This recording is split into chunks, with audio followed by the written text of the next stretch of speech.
Welcome to another week of The Obligation. Hope you are well. Hope your summer is going well. Do not get stuck in the summer doldrums. Our routines are changed. Kids are out. Things start to slow down and we start to neglect kind of our rituals. I know for me, getting up, bringing the kids to school, it's my opportunity to stop in at the church every morning, say my prayers, spend some time in meditation.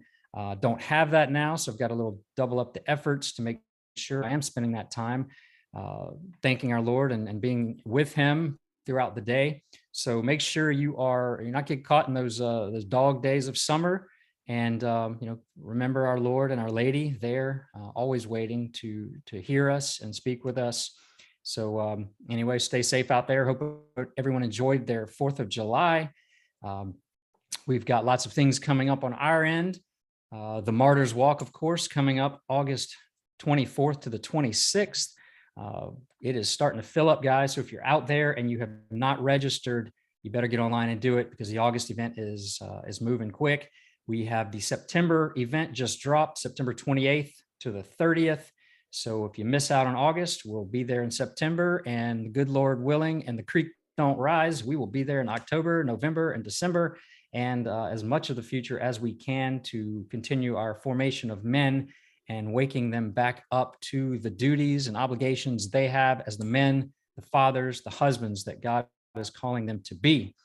On the near horizon, though, we do have an incredible event coming up in Richmond, Virginia on July 15th, with several of the men from the Martyrs Walk going to take the journey up there and participate. It's going to be a great day filled with music, food trucks, adult beverages, all sorts of Catholic fellowship and brotherhood, and just an amazing event, unlike any other in the Catholic world, I do believe, for its first inaugural kickoff. It's a Catholic Palooza, and it is sold out. It is sold out. So I hope you got your tickets. Such a great lineup out there. We have Enoch, of course. We've been talking with Enoch shortly, waiting on that surprise drop about the Martyrs Walk. Hallowed is going to be there. Franco Aurelio, Geometro. Of course, we sat down last week with Wafers 3D, and he's going to be there, one of the founders. So I'm sure there'll be lots online. But without further ado, I would like to bring on one of the performers who's going to be there live, and I can't wait to meet him and hear his music, because I've been jamming to it for the last few weeks once I started hearing about it. And that's Hallowed. Hallowed, welcome to The Obligation. How you doing, man? Hi, good. Thank you so much for having me. Absolutely, man. This Catholic world, this small Catholic world, this grinding. I like to call them the grinding Catholics, because we're out there doing the grind. We're not sitting back on the sidelines anymore. That Catholic world is it's a small world, but it's seeming like it's growing. A lot of connections being made. hmm I wanted to jump in. I know don't want to keep too much of your time. I'm sure you are getting ready for July 15th. Getting your music and your set already up. But for those out there who may not know too much about you, tell a little bit about your faith walk. Where you're from, and how you got to where you are. Everyone's got a story. I've got a tattered and torn one, and I wouldn't be hmm here without it. So let us know a little bit about you, man. Yeah. So before I start about myself, I want to say that as Catholics, we need to grind, because if we're not grinding, who else is going to do it? That's it, You brother. can't expect your churches to fill up by faith alone. You need faith and works. So really Amen. important. So yeah, so I'm a classic Italian American cradle Catholic whose mother was super religious growing up, who went to church every week. And then it's the classic, went to catechism, didn't really learn anything in catechism, wasn't really catechized, and I fell away when I was in college. And then um later on in life, like I s- I had a traumatic event in a car crash where I got hit by a car going like 80 down the highway, and my car spun and hit into the sidewall, and this man helped me get me out of the car, and he goes, "Oh, sir, you shouldn't be alive right now. I was just on my way to a church retreat and I happened to see this happen." And after that moment, something just clicked in my head that, okay, God has sent me an angel. God is real. I wasn't really sure which denomination to go to, but I was like, Mm. God is real Wow. and he is a living God that's present in my life. Um, so after that, I started going to Bible study at college, and then my mom, I was considering converting to Orthodoxy because I saw incense, guys with Mm, long hair and beards chanting looked so appealing.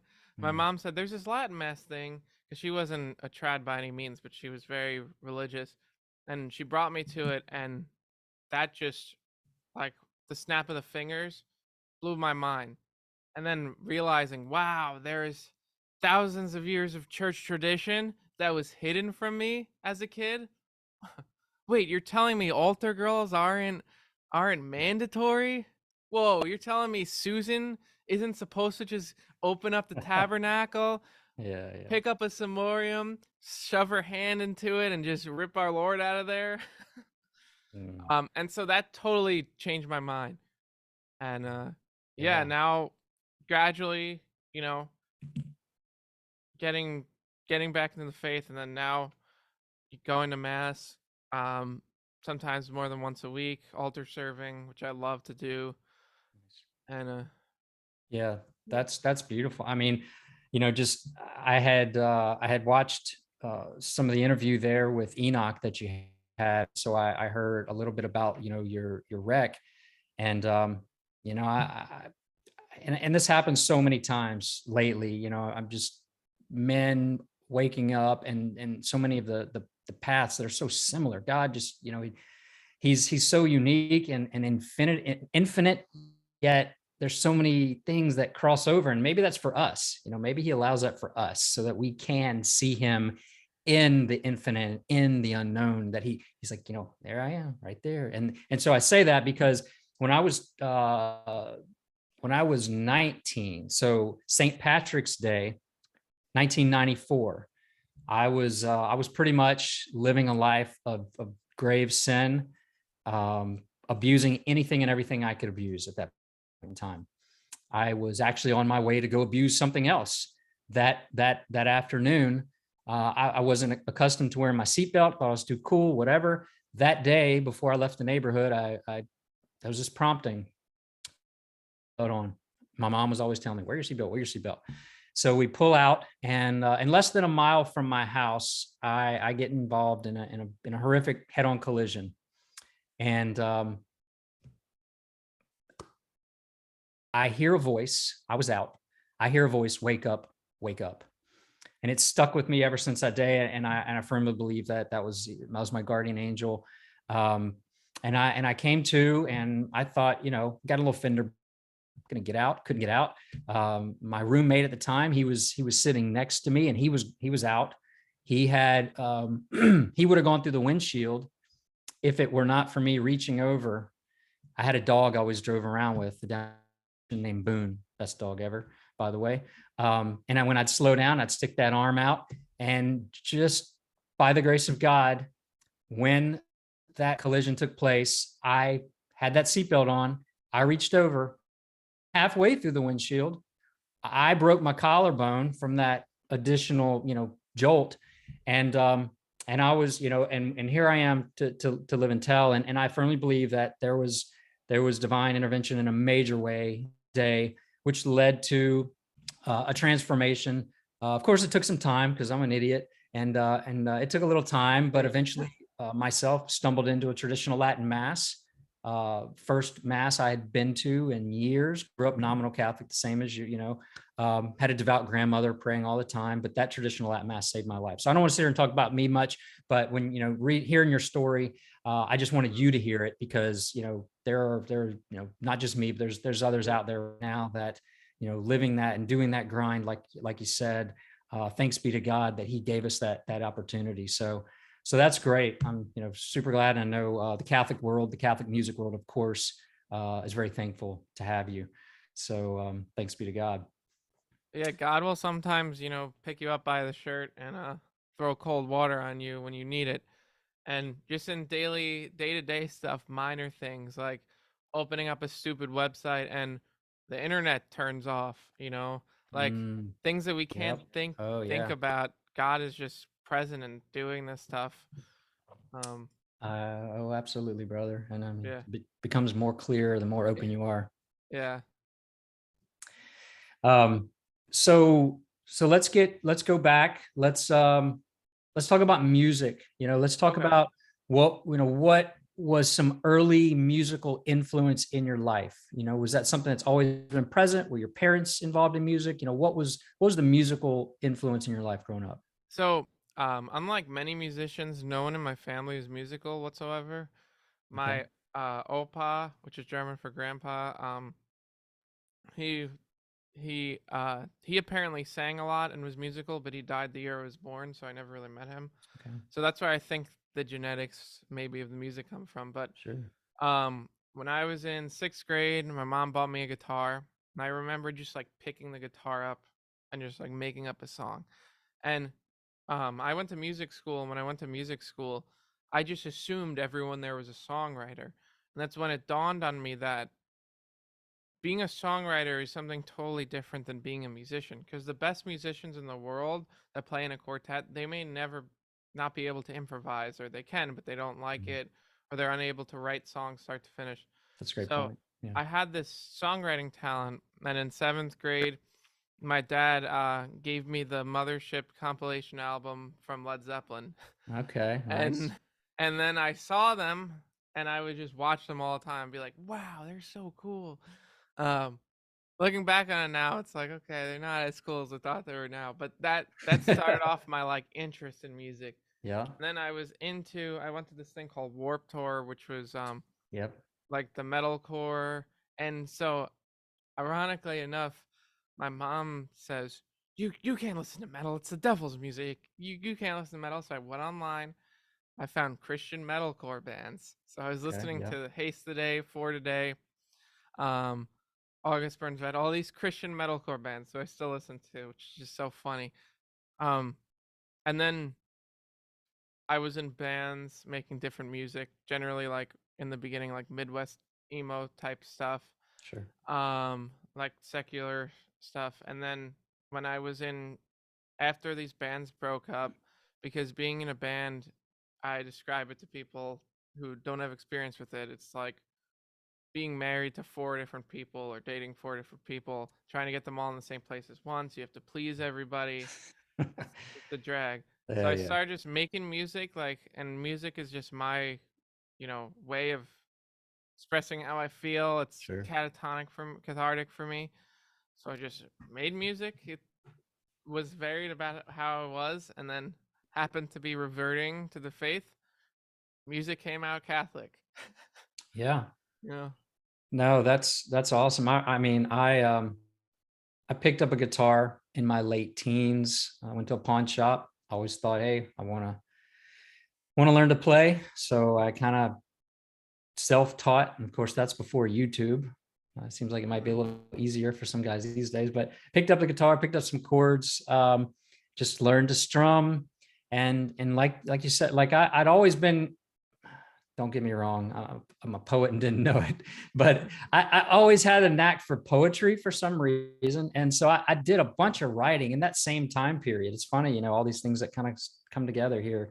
And yes, everyone out there, Hallowed and I have never met, so we didn't plan this conversation, and we haven't spoken live before either. So I started writing, and it was very cathartic, and it did have that. And I've got that notebook packed away with a lot of music. Actually, we did a little garage band, did that whole thing, and Joey quit and Tommy got married. What's that song? In the summer of '69. You probably don't know that song, but it just kind of dissipated, and then I began like a vocational discernment, so it kind of got packed away. I still have a love of the guitar. I haven't touched it near as much as I need to, but I can understand what you're talking, because I would write these, and it was helping me get through all the things I was going through, and recognizing that it wasn't just coming out of nowhere. Like God was now, I was allowing God into my life, and it was Mm. starting to influence, everything that I was doing, and even the music. So I can totally appreciate, that moment there, that, and how that kind of progressed. And so you start with a guitar? Did you move to different instruments? Yeah, I mean, I can play everything. Nice. So I play guitar. Like on the album Dolorosa, I sang, play guitar, bass. One song I played drums on. Most of them are programmed, but I play the harp, which I have a harp. You can't see it, but there's a harp next to me that I Nice. got. Um, I play classical guitar, Oh, but very nice. now that I work a lot, I really just mainly play acoustic or electric because Cool. it's hard to keep up with all these instruments. You can't be great at all of them. It's like you can't do every single devotion. That's You right. know. Yeah, that's right. That's a good analogy there. Yeah. Hey, I think we are coming up on our first break. We're talking to Hallowed. We're talking about music. We're talking about faith, conversion, Catholic Palooza, July 15th, Richmond, Virginia, and we'll be right back. And we are back. My name is Jason Murphy. You're listening to The Obligation. I'm sitting down with musical guest Hallowed. He will be featured at Catholic Palooza on July 15th, Richmond, Virginia. Some of the men of the Martyrs Walk will be there. We're going to be letting folks know a little bit about the Martyrs Walk, but we're also going to be there to enjoy some amazing Catholic music, Catholic inspired music. And, I let folks out there probably are thinking, if you'd have told me this a couple years ago, I probably would have thought, yeah, okay, I've been there, done that. I've heard the Christian contemporary music scene, and I can't say I'm on board with it. But this is different. This is different. This is a Catholic spin. This is a Catholic musical venue here. Tell a little bit about, because I don't think a lot of people are aware. I'd say most, especially Catholics, are not aware. I think when they hear of whatever Christian slash Catholic music, you're thinking praise and worship. You're thinking something written in the 70s and 80s that is playing at your local Catholic church that shouldn't be. Mm. Tell a little bit about. So I've before you go, I'm gonna go because I want to kind of lay out what I kind of heard, because I started listening in, and I'm a child of the 80s and in the late 70s. So I was big into that. There's a lot of 80s playing in our house. My kids, I'm very proud. Well, sometimes I'll walk in and they'll have Alexa jamming to some 80s. I'm like, yeah, and I'm impressed. So I've listened. Of course, there is one song that has really touched me deeply, and Make Me a Martyr. I mean, Make Me a Martyr is a great song. It was a great sound. It brings me back, and yet it's even better. Loving that music venue, that style. But then hearing it from a Catholic perspective, it just takes it so much higher. So I'm thinking indie pop, indie rock. In my head, I'm like jazz, funk, 80s retro, garage, punk, maybe some of all of that smashed together. I'm comparing like the Smiths, some Morrissey, the Replacements, Paul Westerberg, the Clash, the Cure. Some of that might not hit perfectly, but that was my impression. So tell a little bit about how that genre kind of came to be with you and your style, dude. That's because it's awesome. Yeah, well, like I was saying earlier, like the music I release is just a reflection of where I am at that given moment. And so there's this modern band called Mocha Doma that's like the 80s post-punk style. They sound like the Cure-ish. Um, and I got into them and I liked them. And when I was writing it, I that was a big influence on the songs. Um, and then I also just write music that I like and I think sounds good. So, there was a time where I would write metal music or psychedelic rock or whatever, but this style I just really resonated with me. And in terms of when you mentioned the contemporary Christian music, like when I brought everyone together and what I'm trying to facilitate, especially in the New York City area, is that um, you can't expect an art scene to just magically appear, and you also can't expect to win the culture war if your culture stinks. So, um, so finding Yeah. people that are Catholic that make music that's not necessarily overtly Catholic, or if it is, even better, and bringing them together and developing a scene where you have the opposite, where you're in New York City and you go to a show to see a band, and it's just a bunch of people that hate you for being Catholic, and it's a very uncomfortable environment. And you know, so like, there's no reason why like that Catholic people can't make music and also be open about being Catholic, because you can't just separate your being Catholic from things you do, you know. Yeah. Uh, so yeah, so that's Yeah. it, It's the thing. integral, right? It's Yeah, integral in everything we do. It's not this separation. Um, yeah, and it's a delicate balance too, because we've seen the church over the past 60 years try to just go holding hands, skipping through the dandelion fields with society, and that doesn't work either. yeah, So it's this Catholicizing, speak about it a lot, and especially now with social media. For a while, it was very, very kind of a taboo, social media and Catholic world, and I hadn't even had an Instagram, prior to starting the obligation, maybe 2 years ago, 2.5 going on 3 years ago. But I did, just really to help get word out about the show. And but through that, I really started to see some really interesting, perspectives, from a lot of Catholics out there, and using the tools, using the somewhat, perceived evil to Catholicize and to apostolicize, and get the Catholic message out there, taking that which, maybe wasn't intended for good, but, and using it for good. I mean, that's what God does all the time. yeah, I mean, look at my life, look at your life, look at, where we were going. And certainly God, has written straight with those crooked lines. And I think we're called to do that, and it's been a whole new world opening up, and seeing, so many of these, I guess you could say, influencers and just musicians coming together. But it's very unifying, don't you think? yeah, yeah, for sure. You coming together, and there's like an underlying theme here.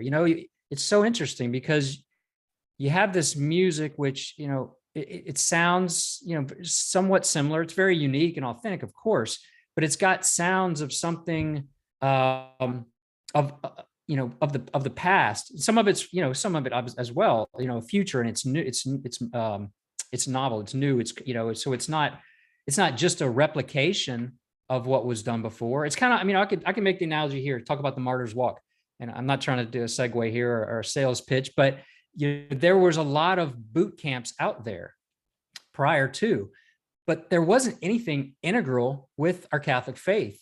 And I took note of that, and I thought, well, we got to do something. But I didn't want to be just just put a Catholic name on a Protestant or a secular event.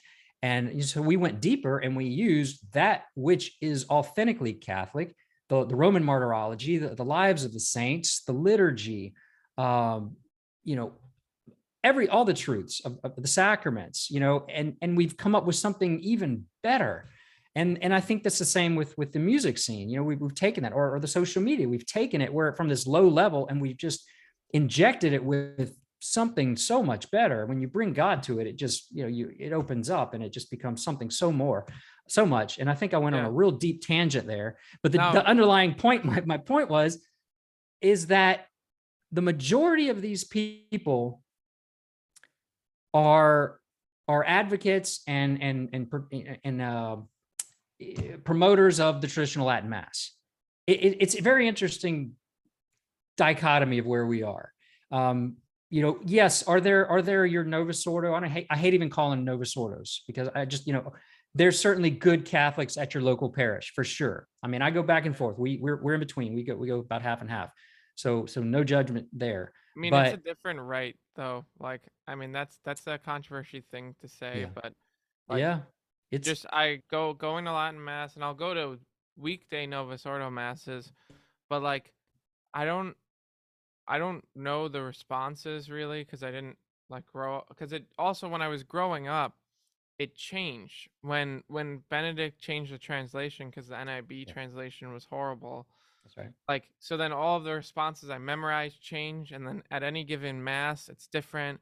Whereas Yeah. if I go to a Latin mass in South Africa, Yeah. I can completely follow it. I can altar serve with the priest who doesn't speak a word of English. Absolutely. Yeah. But I wanted to tell you, so using social media as the tool that it is and not letting it consume our lives is something that's like hard to do, but that's a big thing because social media is so evil in the way that it can just consume people and just be used as a propaganda machine.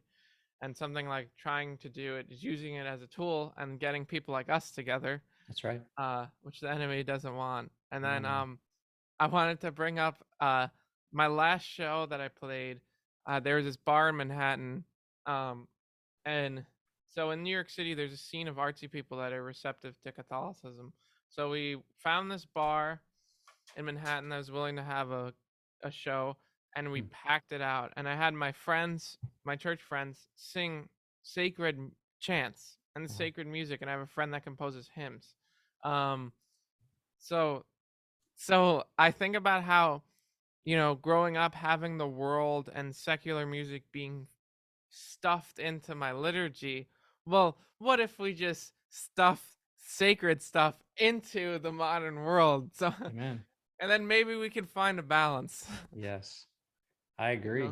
Yeah, no, that's exactly what I think we're doing. And I think there's a wave, man. There's an awakening right now. And I would have to say, before I really got into social media and I don't want to say I'm in it. I'm on there every day, of course, and I try to help promote the Martyrs Walk, try to help the radio show.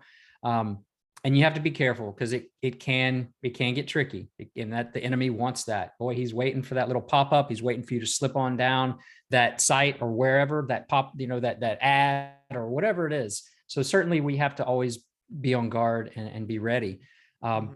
But through that, it really helped me to start seeing like there's other people out there that are really taking their faith serious, because when you're an isolated individual, and unfortunately men, when we feel like we're isolated, we isolate ourselves even more.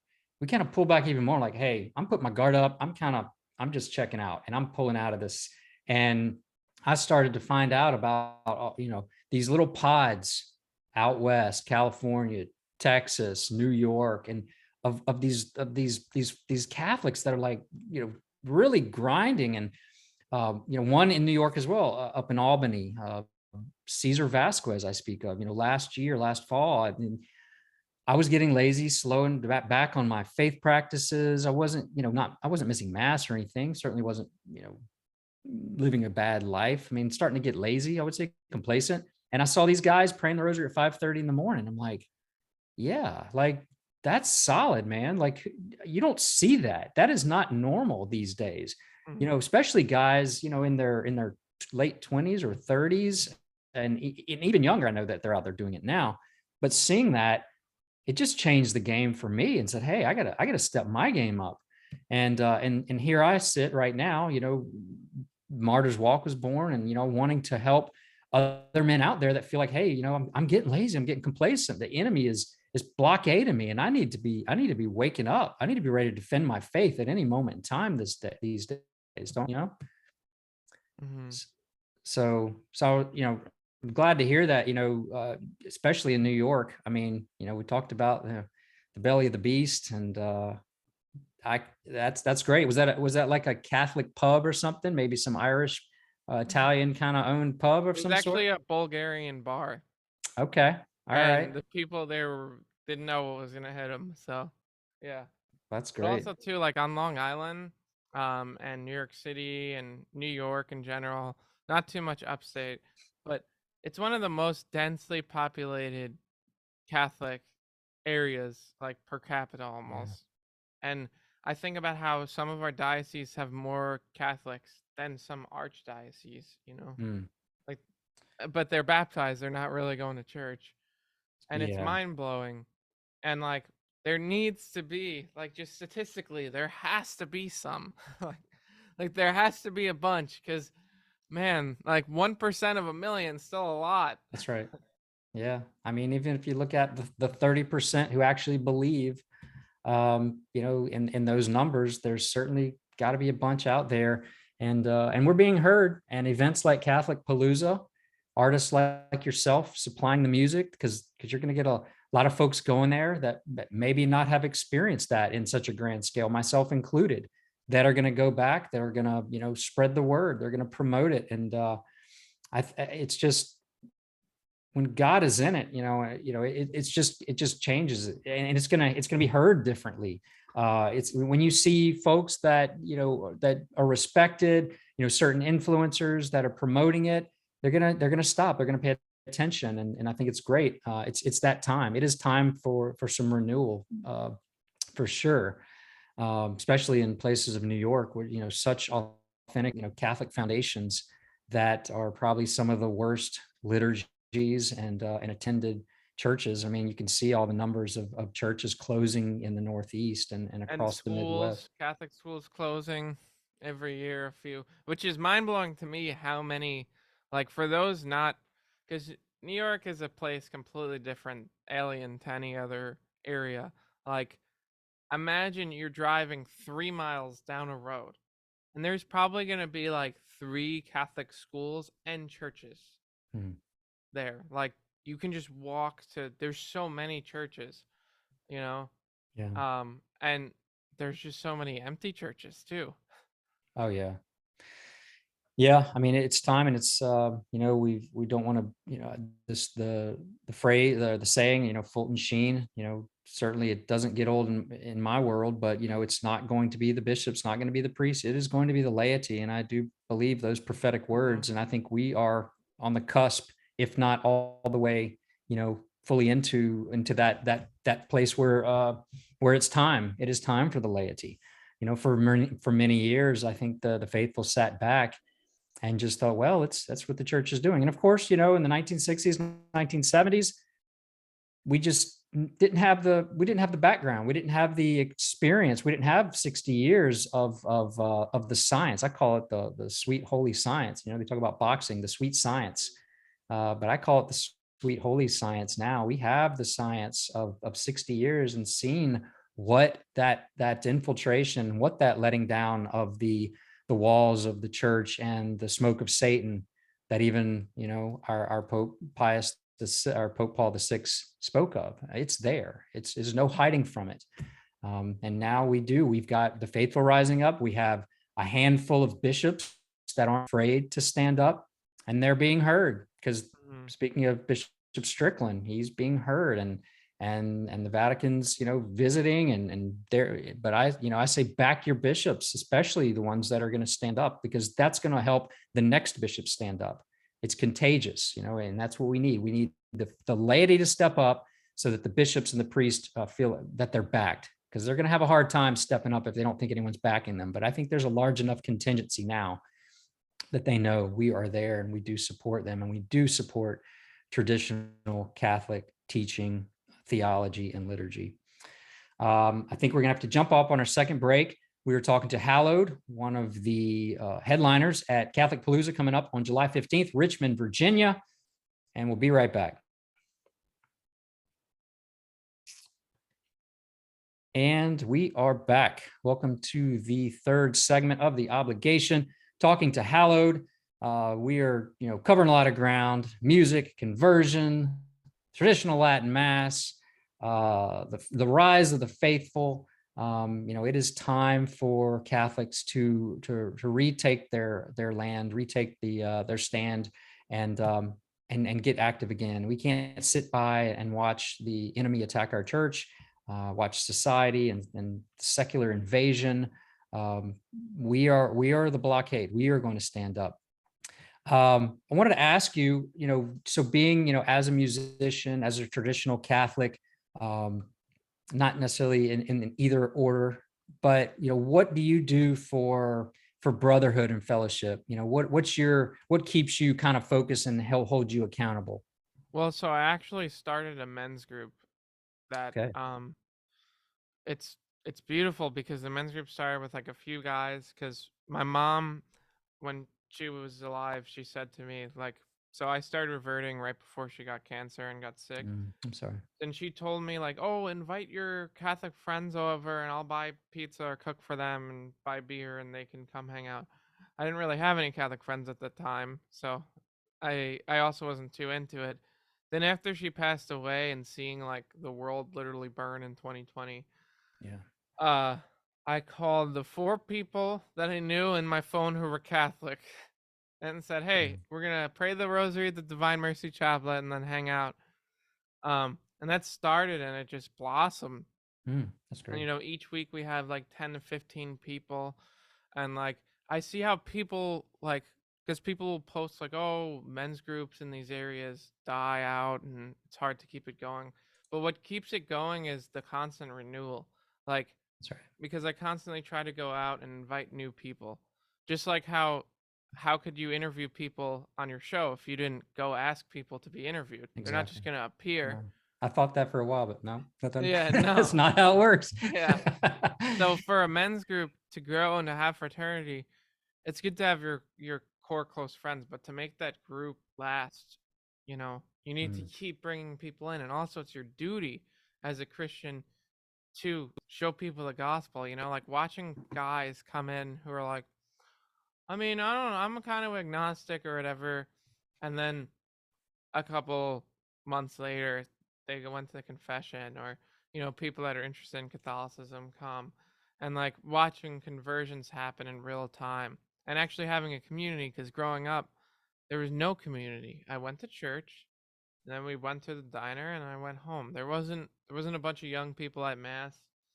um and like it's really hard to stay structured in the faith when you don't have other people around and you feel oh yeah, alone.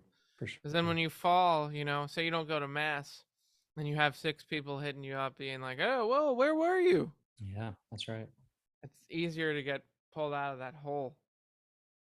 Yeah, we've got to have that accountability, and um, the whole principle, the scriptural quote, iron sharpens iron. I mean, it is so true. It is so true. We get dull if there's not other iron there to keep us sharp and keep us on our game. We do get it. That's just nature. It's human nature. We have to have others. Our Lord certainly had to have uh, the Cyrenian, help him carry the cross.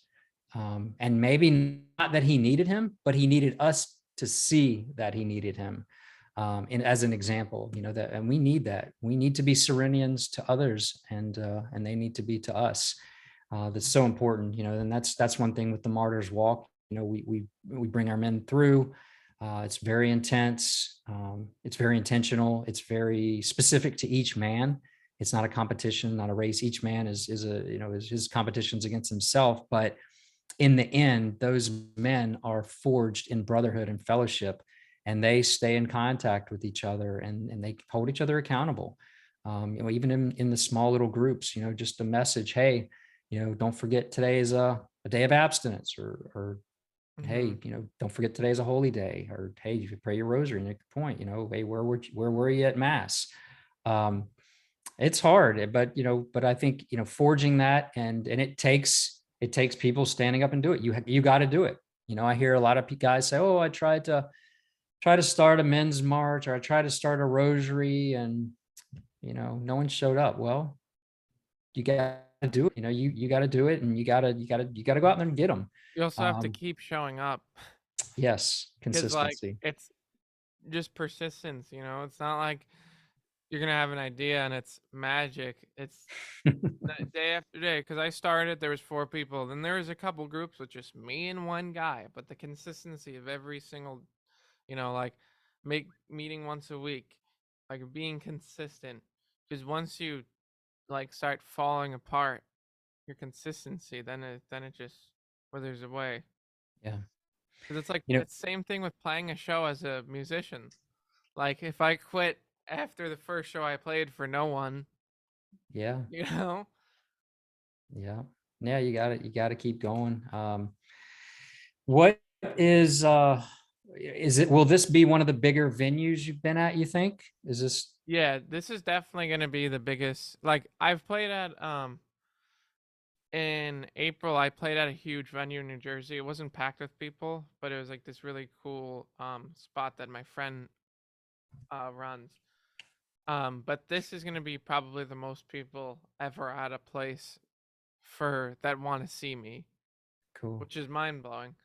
And it's like Yeah. beautiful, like telling people it stinks because a lot of people came, friends came up to me and were like, "Hey, dude, can you get me in?" And I'm like, I mean, Yeah.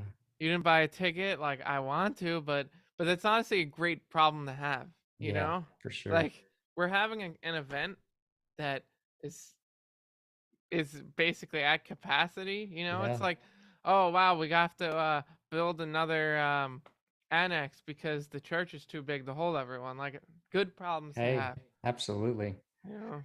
Yeah, it all comes together. I can't wait to be there. Um, what is, if you could get up in front of that crowd, I know you're going to be playing a whole set, but if you could get up and play one song, could you do that? Could you pick one? Um I mean, it's hard to choose, but I know people really love the Saint Catherine of Siena song. Yeah. Okay. Take a bath, you smell like mortal sin. Yes. And I'm Yeah. gonna be playing three new songs from the new upcoming album. One's called Nice. Brad Trad, which I released I heard that. Yeah. recently. I like that. Yeah. Another one is called Decaffeinated Christian, which I kind of stole from a priest one day. I went to a Latin mass, uh, and he gave an hour-long homily, and he talked about decaffeinated Christians and every single little controversial subject. And he was like, I spent too long not talking about this stuff, so I got to get it out. And the song's about decaffeinated Christians. That's awesome. Like one of the lines is, "You cohabitate like a Mm, heathen, espouse heresy like a demon. Read John 20:23, confess your sins, and you'll be free." Because that's a huge thing. And then nice. another one, it's a more like because taking influence from Morrissey and not being scared to write songs with lyrics that kind of hit hard. It's called "Trendy Catholic Girl," Okay. and it's about this phenomenon of like, you know, you come across someone on Twitter, and it could be used for both guys and girls, and they're like, "Oh, look at me, I'm Catholic, I'm wearing a veil," and then the next post is just something heinous, Yeah. and it's like, and that's like a thing that that is a phenomenon that you know needs to be stomped out a little bit, or at I least rebuked. We gotta do a little, I just a agree. little rebuking, a little. That's one of my I got lots of pet peeves. You can ask my kids, but one of my big pet peeves that especially at church is when you see I mean, I'm not picking on the girls. I'm not picking on the girls. I'm just using one example, but when I see a girl in a veil, but she's also in a mini skirt, I, you're just not getting it. I'd rather see you in no veil and in a long skirt, but like, you just or in something, immodest, maybe not just the mini skirt, but it's like, Mhm. I think you're missing the idea. You're missing the point. There's a greater problem here we need to talk about. Just So, be dressing immodestly, and there's also a line about that. Like, there's one of the lines is the intro line is trendy Catholic girl, put those tarot cards away. Is that hmm, incense blessed with that you play? Oh, trendy Catholic girl, your veil isn't an exchange for modesty, and like that phenomenon too of people being Catholic and like also messing with astrology and Eastern religion because that yes, stuff is scary. yeah, But with absolutely. the a modesty is something that's like it's it's just it's just really imprudent, especially for people around you. You know, it's like you wouldn't go into a you know like a bunch of people are trying to lose weight, and you come over and you're like, all right, I got burgers and French fries. Like, you know, Yeah, that's a weird analogy, but like even as guys too, it's like um going out in public, like don't wear a Italian tee or like a muscle shirt to church and right. like short shorts, like Yeah. um It's wild, and we spend a lot of time down at the coast, and of course, it's the custody of the eyes, it's always on the mind. And it's like, wait, would you walk into the grocery store in your underwear? Absolutely not. Would you be walking down the street or jogging in your underwear? Well, I could say that because even girls these days pretty much can wear some of that. But Yeah. but it's okay, especially I see these dads and they've got their daughters and they're just like, oh, we're so proud of you, Crystal, for, and she's in pretty much her underwear. And it's like, Yeah, how it's inappropriate. You've sad. got grandparents sitting around, they're all having this family vacation, and little Crystal, sorry, I'm not picking on Crystal is out there, but little Crystal's in her little string bikini dancing and doing volleyball in front of the Mhm. grandparents. But where are we, men? Where are we? It's crazy. It's really crazy. So So there's this Brian Holdsworth video where he talks about so the video, the main uh plot of it is essentially how like genes were a communist infiltration into America, yeah, and how like we used to dress to glorify God because that's like art glorifies God, sure, and it's sure, subjective. You see how people like atheist artwork sucks, and yeah, like the architecture, that stuff, you see it. It's pretty overt. So then with dressing, how you can see videos of war-torn countries in the 20s and 30s of people dressed beautifully. yeah, They have black eyes, they might be missing a limb, mm, and they're dressed nice because they're trying to honor God. it's And true. it's like we should try and take just a little precedent in how we look when we show up to mass. And as someone who is does not look like your average traditional Catholic person.